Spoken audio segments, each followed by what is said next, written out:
ایک بات بڑی ضروری ہے، وہ میں نے آپ سے ضرور کرنی ہے۔ ایک آیت ہے قرآن پاک کی سورۃ بقرہ پہلا سپارہ آیت نمبر 120۔ اللہ تعالیٰ نے ایک حد بیان کر دی، فرمایا وَلَن تَرْضَىٰ عَنْكَ الْيَهُودُ وَلَا النَّصَارَىٰ حَتَّىٰ تَتَّبِعَ مِلَّتَهُمْ۔ فرمایا یہ یہودی اور عیسائی تم سے ہرگز راضی نہیں ہوں گے۔ یہ قرآن ہے اور سادہ ترجمہ تفسیر کی بھی ضرورت نہیں۔ یہ معاہدے کر لیں، محبت کے وعدے کر لیں، یہ تم سے راضی نہیں ہوں گے۔ کب راضی ہوں گے؟ حتی تتبع ملتہم، یہاں تک کہ تم ان کے دین کی پیروی کرنے لگ جاؤ۔ میرا جب پہلی دفعہ پاسپورٹ بنا تو میں نے سارا پڑھا، کتابیں پڑھنے کا شوق تھا شروع سے۔ اس کے ہر صفحے پہ لکھا ہے کہ سوائے اسرائیل کے، یعنی آپ پوری دنیا میں یہ سبز ہلالی پاسپورٹ لے کے جا سکتے ہیں، خبردار اسرائیل آپ یہ پاسپورٹ لے کے نہیں جا سکتے۔ یعنی اتنی نفرت کسی ملک سے کہ اس پر لکھ کے چھاپ دیا ہر صفحے پر کہ یہ پاسپورٹ سوائے اسرائیل کے ہر ملک کے لیے کارآمد ہے۔ میرا سوال ہے عرب کے ان لیڈروں سے جنہوں نے اسرائیل کے ساتھ معاہدہ کیا، مجھے بتاؤ تمہیں فلسطین کی بیٹیاں بھول گئی نا ساری کی ساری؟ تمہیں وہ ماں بھول گئی نا جو مسجد اقصیٰ کے دروازے پہ کھڑی ہو کے چیخیں مارتی تھی اور کہتی تھی کوئی علی کو خبر کرو کہ میری بچیاں قید میں ہیں؟ وہ بھول گئی؟ تمہیں وہ بہن بھول گئی نا جس پر شراب کی بوتل انڈیڑتے تھے اسرائیل کے فوجی؟ وہ آپ کو ابھی بھی ویڈیو مل جائے گی۔ وہ انڈیلتے تھے شراب کی بوتل، اسے پکڑتے تھے، دست درازی کرتے تھے، اور وہ بیٹی کہتی تھی یا رحمت للعالم۔ بھول گیا تمہیں وہ سارا کچھ؟ تم نے ایک منٹ لگایا اور تم معاہدہ کس سے کروا رہے ہو؟ امریکہ کے صدر سے؟ اتنا ظلم کیا تم نے، اتنا قاتل کے ساتھ معاہدہ؟ کیا سمجھتے ہو فلسطین والوں کا کوئی والی وارث نہیں؟ سنو، میرے رسول کریم صلی اللہ علیہ وسلم نے فرمایا میرا کوئی مالدار امتی دنیا سے چلا جائے پیسے جائیدادیں چھوڑ کے، نبی پاک صلی اللہ علیہ وسلم نے فرمایا مسلمان ایک جسد واحد کی طرح، ایک جسم کی طرح، ایک حصہ تکلیف میں ہو تو دوسرا اس کی درد محسوس کرتا ہے۔ انسان کے وجود کے اندر سب سے قیمتی اس کا دماغ ہوتا ہے، اسی سے سوچتا ہے، اسی سے وہ عمل کرتا ہے، اسی سے منصوبہ بندی کرتا ہے، اسی سے وہ مومن ہوتا ہے، اسی سے معاذ اللہ کافر ہوتا ہے۔ اور وجود کے اندر جس کو درجے کے لحاظ سے بولنے میں بعض اوقات کم درجہ سمجھا جاتا ہے وہ پیر ہوتے ہیں۔ اور تو میری ٹھوکر کے بھی قابل نہیں، میں تجھے جوتے کی نوک پہ، پیر کی نوک پہ بھی نہیں سمجھتا۔ ہم یہ کہتے ہیں محاورتاً کہ تو پیروں کے قابل بھی نہیں، یعنی سب سے اعلیٰ درجہ دماغ کو دیا، دل کو دیا، اور سب سے ہلکا درجہ پاؤں کو دیا۔ لیکن مجھے بتلائیے گا اگر کبھی پاؤں کی سب سے چھوٹی انگلی چھنگلیا چیچی اس میں اگر کبھی زخم لگ جائے تو جسم کا سب سے اعلیٰ حصہ دماغ ہے، دماغ نے کبھی یہ کہا ہے کہ چھوڑو یہ تو سب سے نچلا درجہ ہے، نہیں جانا ڈاکٹر کے پاس، اتنا ٹائم کہاں ہے، رہنے دو، چھوٹی سی تو انگلی ہے، خیر ہے؟ ایسا کبھی ہوا ہے؟ دماغ فوراً کہتا ہے کہ باقی کام بعد میں کریں گے، پہلے ڈاکٹر کا پتہ کرو، اس کو مرہم پٹی کراؤ، کیونکہ اسے پتہ ہے کہ اگر یہاں درد رہی تو باقی جسم میں بھی درد رہے گی۔ اور یہ بھی پتہ ہے دماغ کو کہ اگر میں نے یہاں علاج نہ کرایا انگلی کا تو کہیں پیر بھی سارا زخمی نہ ہو جائے، اور اگر پیر کا علاج نہ کرایا تو ٹانگیں اور باقی وجود تک بھی زخم نہ آ جائے۔ لہذا دماغ جلدی فیصلہ کرتا ہے، ٹیسٹ کرانے کا، چیک اپ کرانے کا، دوائی لینے کا، مرہم پٹی کا۔ اور میرے بھائی مسلمان ایک وجود کی طرح ہے، یہ تو ہو سکتا ہے کچھ مسلمان ملک غریب ہوں اور کچھ کے پاس تیل کے کنویں ہوں، کچھ کے پاس سونے کے پہاڑ ہوں، یہ تو ہو سکتا ہے کہ بعض اوقات یہ وہ سمجھ لیں کہ ہم اعلیٰ درجے کے ہیں، لیکن یہ یاد رکھیں اگر ایک جسم کی طرح ہیں، سوچتے ہیں اور ہیں، کیونکہ نبی پاک نے فرمایا ہے اگر اس طرح سوچتے ہیں تو پھر میرا خیال ہے کہ جس طرح تیل کے کنویں والے کو اپنی درد ہوتی ہے نا، سونے کے پہاڑوں والے ملک کو جس طرح اپنی درد ہوتی ہے نا، اس طرح اسے کسی کو بیکارت کی نظر سے دیکھنا نہیں چاہیے، چونکہ جسد واحد ہے۔ اور جسد واحد میں اگر کوئی درجہ بڑا بھی رکھتا ہو کہ جناب ہمارے پاس ایک بڑی جگہ ہے، متبرک جگہ ہے، ہم بڑے ہیں، تو آپ بڑے ہیں، لیکن بڑا دماغ ہی یہ فیصلہ کرتا ہے کہ بھائی وہ چھوٹا سا پیر کا حصہ زخمی ہے، جلدی کرو علاج کراؤ۔ لیکن بڑے دماغ والا کہے کہ میرا گھر تو محفوظ ہے۔ معراج کی بات کرنے کا تو اب وقت آیا ہے، اس لیے کہ معراج کا سارا واقعہ تو مسجد اقصیٰ کے گرد گھومتا ہے۔ سبحان الذی اسریٰ بعبدہ لیلا من المسجد الحرام الی المسجد الاقصیٰ۔ حضور نے معراج کی رات مسجد اقصیٰ میں نماز پڑھائی تھی، اور ایک بار پھر سے طیبہ سے فلسطین میں آ، راستہ دیکھتی ہے پھر مسجد اقصیٰ تیرا۔ ایک بار حضور گئے تھے مکے سے مسجد اقصیٰ، اور پھر حضور فرماتے ہیں جب میں واپس گیا نا تو کفار نے جو کہ مسجد اقصیٰ دیکھی ہوئی تھی تو مجھ سے پوچھنا شروع کر دیا کہ مسجد اقصیٰ کی کھڑکیاں کتنی ہیں، دروازے کتنے ہیں، پلر کتنے ہیں۔ جب انہوں نے سوال جواب کیے تو حضور فرماتے ہیں کہ رب کریم نے مسجد اقصیٰ کو اٹھا کے میرے سامنے رکھ دیا۔ میں دیکھتا جاتا تھا، بتاتا جاتا تھا، کہہ لوں بات کر لوں۔ ایک دفعہ حضور مکے سے مسجد اقصیٰ آئے اور ایک دفعہ مسجد اقصیٰ میرے نبی کی زیارت کے لیے مکے گئی، حضور کی زیارت کے لیے مکہ شریف گئی۔ او میرے نبی تو صرف کسی چیز کی طرف ایک دفعہ دیکھ لیں تو وہاں رحمت کے پھول کھلتے ہیں۔ مسجد اقصیٰ کی طرف منہ کر کے 17 مہینے میرے نبی نے نماز پڑھی ہے۔ مسلمانوں پتہ ہی کوئی نہیں، ہماری خبریں ہی اور ہیں، ہمارا درد ہی اور ہے، ہمیں پتہ ہی نہیں بم کہاں برس رہے ہیں، ہمیں یہ خبر ہی نہیں۔ اور میں اس دور میں تقریریں کر رہا ہوں جہاں سوتوں کو جگانا نہیں پڑتا، جاگتوں کو جگانا پڑتا ہے۔ سیانے لوگوں کو سمجھانا ہمارے ذمہ لگ گیا، کیا کریں؟ اس قوم کو سکھانا پڑتا ہے جسے پتہ سارا ہے، لیکن جان بوجھ کے آنکھیں ہماری بند ہیں۔ یہ مولوی کو بات کرتا تو لوگ کہتے دیکھو مولوی گالی دیتا ہے، لیکن اگر قائد اعظم محمد علی جناح کہے کہ اسرائیل امریکہ کی ناجائز اولاد ہے تو پھر تو تمہیں ہضم کر لینا چاہیے نا، پھر تو لبرل کو بھی ہضم ہونا چاہیے نا کہ قائد اعظم نے کہا ہے، اور اس ناجائز بچے کو تم نے اتنی طاقتیں دے دی کہ وہ مسلمانوں کے قبلہ اول میں نماز پڑھنے والوں کو بھی نہ بخشے۔ کہاں گئی تمہاری وہ انسانی حقوق کی بڑی بڑی تنظیمیں، کدھر گئیں؟ اور میرا پاکستانی میڈیا سے بھی سوال ہے، چند دن پہلے سیالکوٹ میں ایک واقعہ ہوا، ناانصافی ہو گئی جی، ناانصافی ہو گئی جی ایک بی بی کے ساتھ۔ ہر بندے نے شور مچایا، بڑے بڑے طوفان اٹھتے ہیں، کیوں ہوا جی کیوں ہوا؟ تو مسجد اقصیٰ کی توہین ہو گئی تو پھر طوفان کیوں نہیں اٹھا؟ ٹاک شو کیوں نہیں ہوئے؟ بحثیں کیوں نہیں ہوئی؟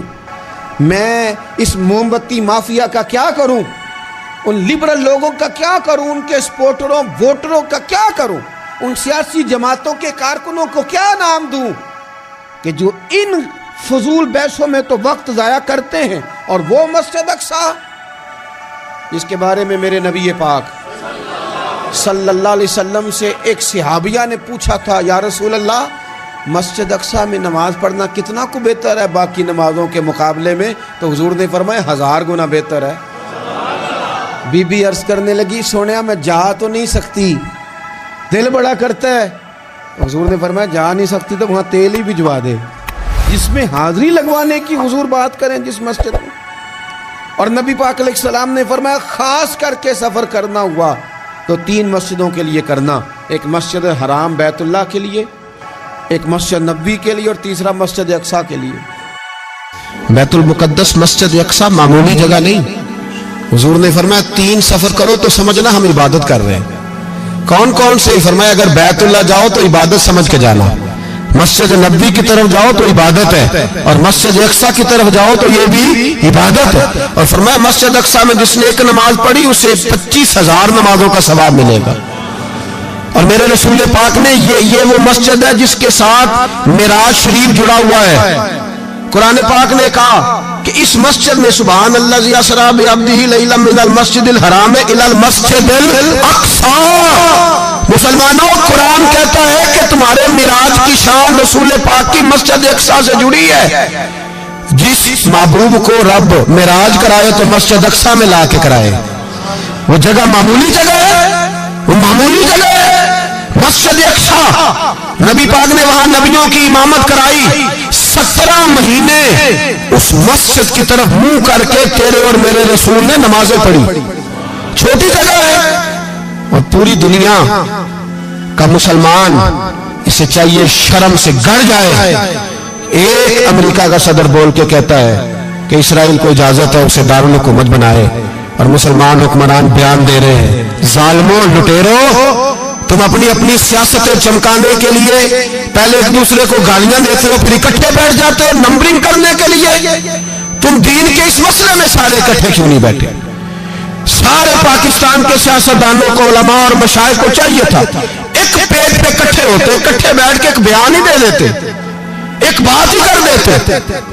پھر میرا سلوٹ ہے ترکی کے صدر کو، پھر میرا سلوٹ ہے ترکی کے صدر کو۔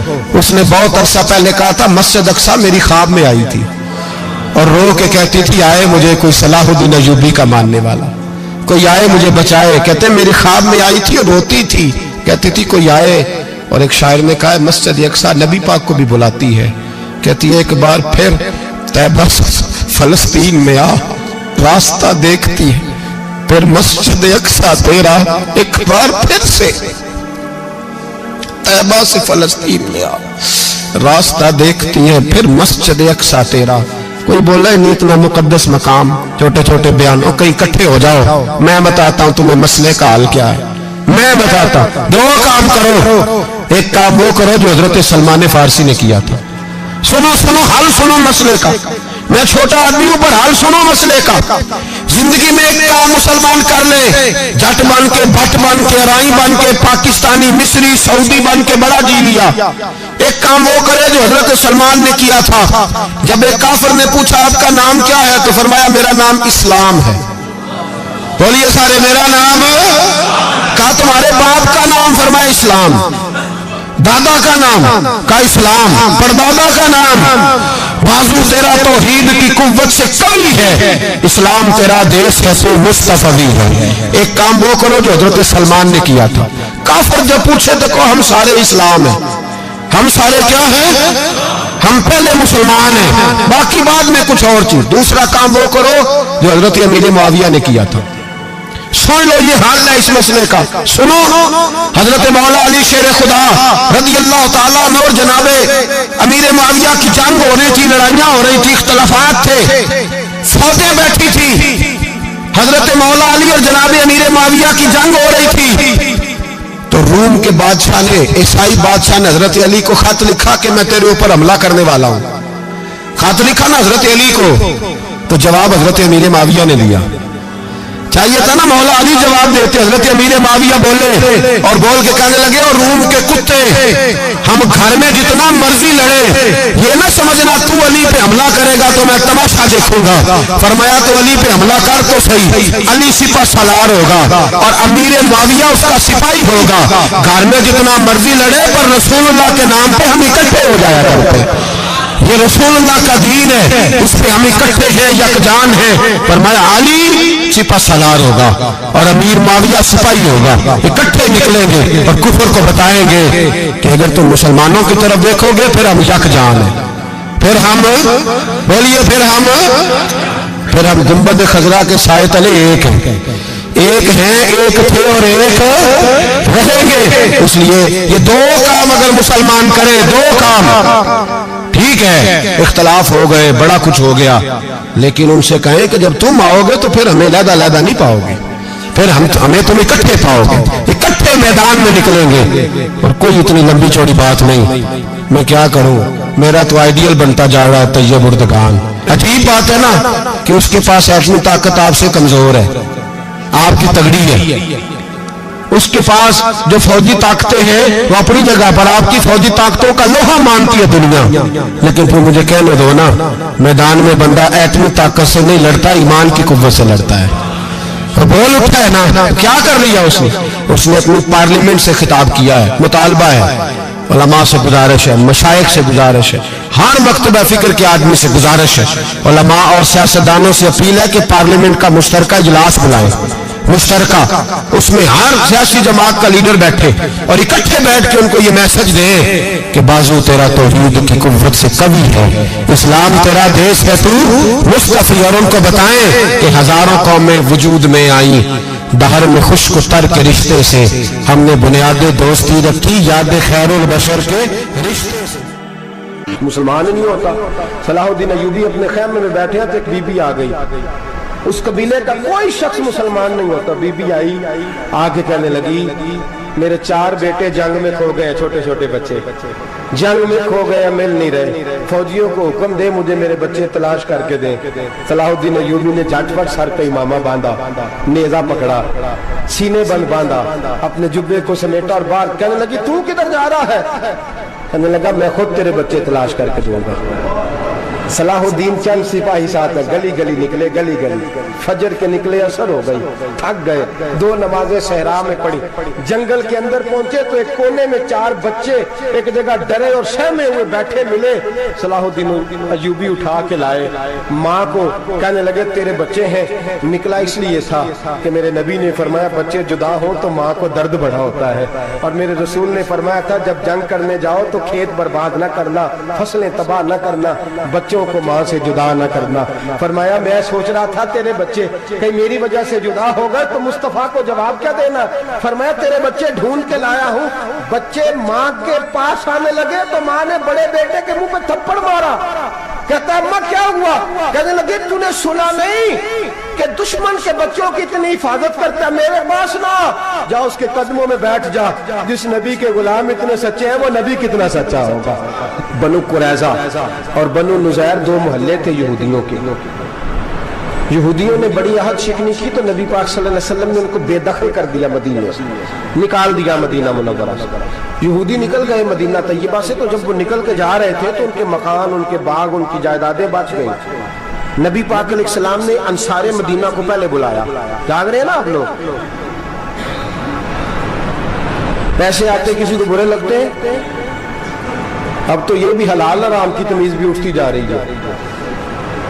جائیداد, باغ, مال, علاقہ خالی ہوا ہے, وہ چلے گئے اور لوگ تو ڈھونڈتے پھرتے ہیں.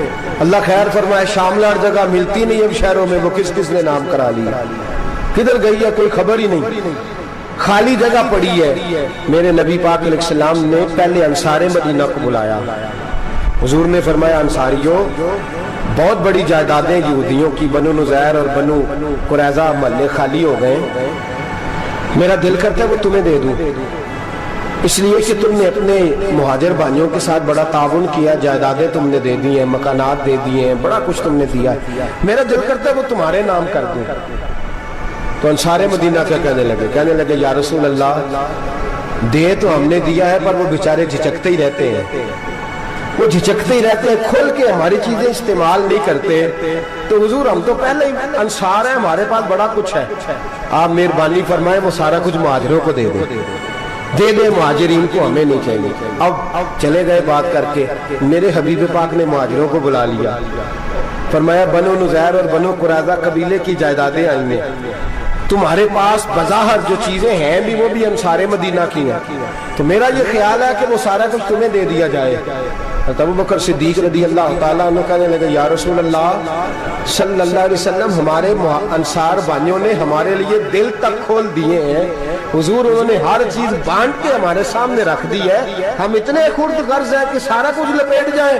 کہ حضور ہمارے پاس جو مکان ہے وہ ہے, ہم کاروبار کر رہے ہیں, تجارتیں کر رہے ہیں, مزدوریاں کر رہے ہیں, ہم انشاءاللہ اور بنا دیں گے, آپ یہ ہماری طرف سے ہمارے انصار بھائیوں کو گفٹ کر دیں, آپ انہیں دے دیں. میرے حبیب کی آنکھوں میں آنسو آ گئے, میرے نبی پاک علیہ السلام رو پڑے.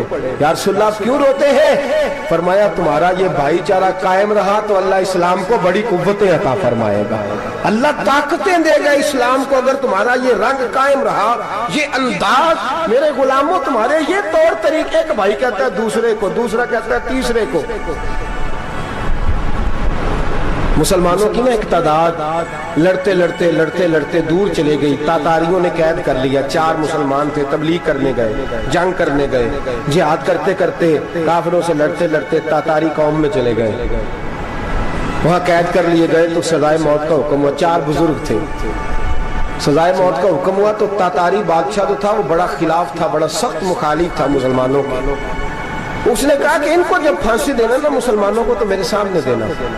اب 4 عالم ہیں, 4 صوفی ہیں, سفید داڑیاں, سر پہ امامے. پھانسی کا وقت آیا تو جو پھانسی گھاٹ ہے وہ ایک ہے, چاروں کو کٹھے پھانسی نہیں ہو سکتی. ایک کو کہا کہ ایک ایک کر کے ان کو پھانسی دو. جب پھانسی کا وقت آیا نا تو جو سب سے پیچھے صوفی تھے وہ دوڑ کے آگے آئے, کہنے لگے بادشاہ پہلی باری میری لگا.